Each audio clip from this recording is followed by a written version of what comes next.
प्राचीन तिब्बत के एक गांव में बौद्ध मठ में काम करने वाले एक लामा ने अपने मुख्य मठ के प्रधान को एक पत्र लिखा। उस पत्र में वह लिखता है कि कृपया इस बौद्ध मठ में एक लामा और भेजें, हमें उसकी सख्त जरूरत है। जैसे ही वह पत्र मुख्य मठ के प्रधान को मिलता है, प्रधान अपने सारे शिष्यों को अपने पास बुलाते हैं और उस पत्र को सभी के सामने पढ़ते हैं। पत्र को पढ़ने के बाद वह निर्णय लेते हैं कि यहाँ से 5 लामाओं को उस बौद्ध मठ में भेजा जाएगा। यह सुन उनमें से एक लामा अपने प्रधान से प्रश्न पूछता है कि 5 क्यों?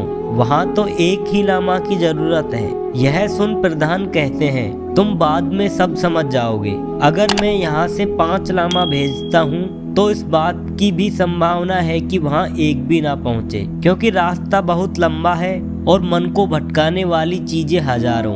यह सुन वहाँ बैठे शिष्य हंसने लगे, क्योंकि उन्हें लगता है कि प्रधान का यह निर्णय बेवकूफी भरा है। जब जरूरत एक की है तो 5 को भेजना तो मूर्खता ही है। लेकिन प्रधान अपने निर्णय पर अड़े रहते हैं और उनमें से 5 बच्चों को वहां जाने के लिए चुन लेते हैं। अगली सुबह वो 5 भिक्षु अपनी यात्रा शुरू करते हैं। उसी दोपहर जब वह 5 एक गांव से गुजर रहे थे, तभी दूर से भागता हुआ एक इंसान उसके पास आता है और कहता है कि हमारे गांव के बौद्ध मठ में रहने वाले सन्यासी की मृत्यु हो चुकी है। हमें एक सन्यासी की सख्त जरूरत है। आप में से जो भी भिक्षु हमारे गांव में आकर रहेगा, उसके लिए एक बढ़िया तनख्वाह और रहने की अच्छी व्यवस्था की जाएगी। गांव देखने में भी काफी अच्छा था और धनवान लग रहा था। पूछने पर पता चला कि गांव में ज्यादातर बड़े किसान और अमीर व्यापारी ही रहते हैं, इसलिए गांव बहुत समृद्ध और खुशहाल है। यह सब जानने के बाद उनमें से एक भिक्षु कहता है, मैं सोच रहा हूँ कि मुझे यहाँ रुक जाना चाहिए। आखिर ये भी तो बुद्ध का ही काम है और वैसे भी वहाँ तो केवल एक ही भिक्षु की जरूरत है।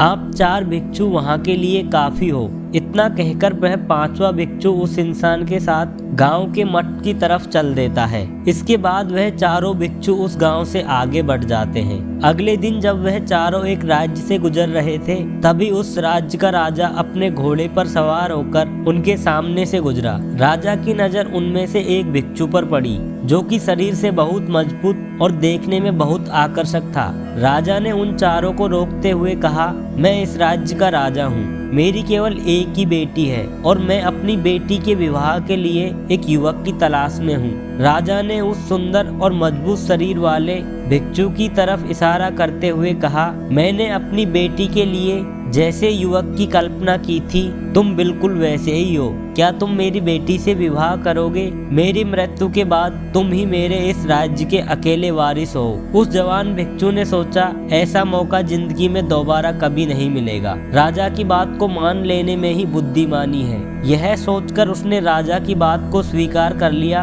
और चौथे भिक्षु ने अपने बाकी साथियों को अलविदा कहा और राजा के साथ घोड़े पर सवार होकर वहां से चला गया। आखिर वह बचे हुए 3 भिक्षु अपने मठ के प्रधान की बात को महसूस कर पा रहे थे। वह सभी आपस में बातें कर रहे थे कि प्रधान ने ठीक कहा था कि रास्ता बहुत लंबा है और मन को भटकाने वाली चीजें हजारों। उन तीनों ने निर्णय किया कि वह अपने सफर को बहुत ही सावधानी पूर्वक पूरा करेंगे और ऐसी किसी भी चीज से अपने आप को भटकने नहीं देंगे। हालांकि अंदर से वह तीनों ही उन दोनों भिक्षुओं से जलन महसूस कर रहे थे जो उन्हें छोड़कर जा चुके थे। तीसरी रात वह तीनों भिक्षु अपना रास्ता भटक गए। बहुत ढूंढने पर उन्हें दूर से एक जलते हुए लैंप का प्रकाश दिखाई पड़ा। किसी तरह से वे वहां तक पहुंचे। वहां एक घर था।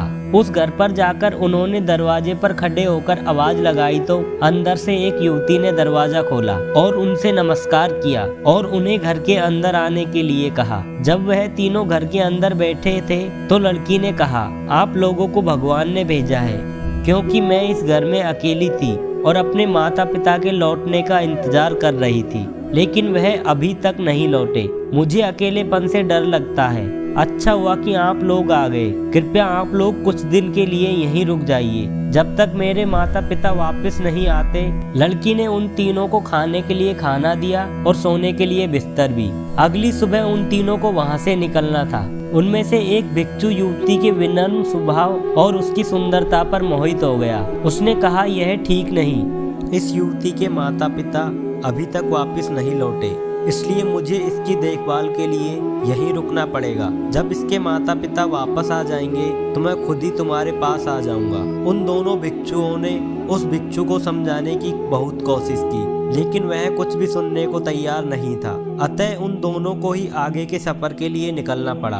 अगली सुबह जब वह दोनों एक गांव से गुजर रहे थे तो एक बड़ी भीड़ ने उन्हें घेर लिया, क्योंकि वह गांव नास्तिक लोगों का था जो किसी भी धर्म में विश्वास नहीं रखते थे। गांव के लोगों ने उन्हें चुनौती दी कि तुम यह सिद्ध करो कि जो भी तुम्हारे बुद्ध ने कहा है वह सब सत्य है। गांव के एक बड़े विद्वान व्यक्ति ने उन्हें चुनौती दी कि आप मेरे साथ बहस करके यह सिद्ध करो कि तुम्हारे बुद्ध के सिद्धांत सच हैं। उन दोनों में से एक भिक्षु ने गांव वालों की चुनौती को स्वीकार कर लिया। यह देख दूसरे भिक्षु ने समझाते हुए कहा, तुम क्या कर रहे हो और ना जाने इस काम में कितना समय लग जाएगा, हमें जल्दी से उस मठ पर भी तो पहुंचना है। भिक्षु ने उत्तर दिया, इन गांव वालों को समझाने में चाहे मेरी पूरी जिंदगी बर्बाद क्यों ना हो जाए, लेकिन मैं इनकी इस चुनौती को स्वीकार कर लूंगा। मैं बुद्ध का शिष्य हूँ और इन लोगों ने मेरे गुरु के सिद्धांत पर सवाल उठाया है, इसलिए मैं इन्हें गलत साबित करके ही रहूंगा। वैसे भी वहाँ सिर्फ एक ही भिक्षु की जरूरत है, इसलिए तुम जाओ